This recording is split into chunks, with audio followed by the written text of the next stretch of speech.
सूबे में लफ्ज़ मुसलमान तो छोड़िए, लफ्ज़ अक़लियत भी इस्तेमाल नहीं हुआ है। और मैं बड़ी ज़िम्मेदारी के साथ आपके सामने अर्ज़ कर रहा हूँ कि भारत में 14% मुसलमान जो आबादी के लिहाज से 17 करोड़ आते हैं, वो आज पिछले 10 साल में नरेंद्र मोदी की सरकार में अपने आप को एक गैर यकीनी कैफियत में पाते हैं। अपने सोचते हैं कि हमारी शनाख्त को ख़तरा है, हमारे वजूद को ख़तरा है। और मैं बड़ी ज़िम्मेदारी के साथ कह रहा हूँ कि जज्बात में लाए बगैर कह रहा हूँ कि आज 17 करोड़ मुसलमान अपने आप को ऐसा समझते हैं कि जिस ज़माने में हिटलर के ज़माने में यहूदी अपने आप को समझते थे। और उसकी मैं बताता हूँ क्यों समझते हैं, बताता हूँ आपको चंद मिनट में। सर, मिसाल के तौर पर आप देखिए खुतबे सदारत के हिस्से तहरीर का 32वां पैराग्राफ 32 पैराग्राफ में ड्रॉप आउट रेट का जिक्र हुआ, स्कूलों में इंदराज यानी एनरोलमेंट का जिक्र हुआ, एससीज का नाम लिया गया, एसटीज का नाम लिया गया, ओबीसीज का नाम लिया गया, लफ्ज़ अक़लियत का नाम नहीं लिया गया, मुसलमान तो छोड़िए। और सबसे ज़्यादा ड्रॉप आउट इस मुल्क में अगर स्कूलों में है तो मुसलमानों में है।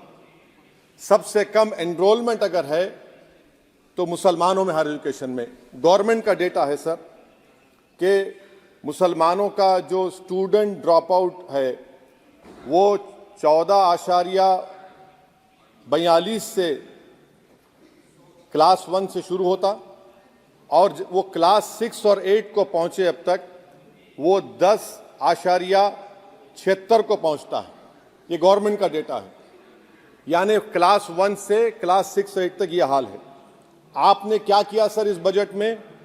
प्री मैट्रिक स्कॉलरशिप को सिर्फ 9th क्लास तक महदूद कर दिया और इसमें आपने पैसे कम कर दिए प्री मैट्रिक स्कॉलरशिप में।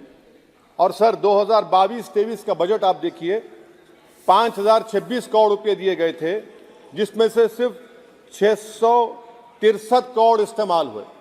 अब आप आ जाइए सर, AISHE का डेटा है कि हायर एजुकेशन में मुसलमानों का 8.5 ड्रॉप आउट रेट हुआ है। 2020-21 में गवर्नमेंट का डेटा बता रहा है कि 1,80,000 मुसलमान हायर एजुकेशन में नहीं है। प्री मैट्रिक स्कॉलरशिप को आपने 423 करोड़ था, उसको आपने इस साल 326 कर दिया।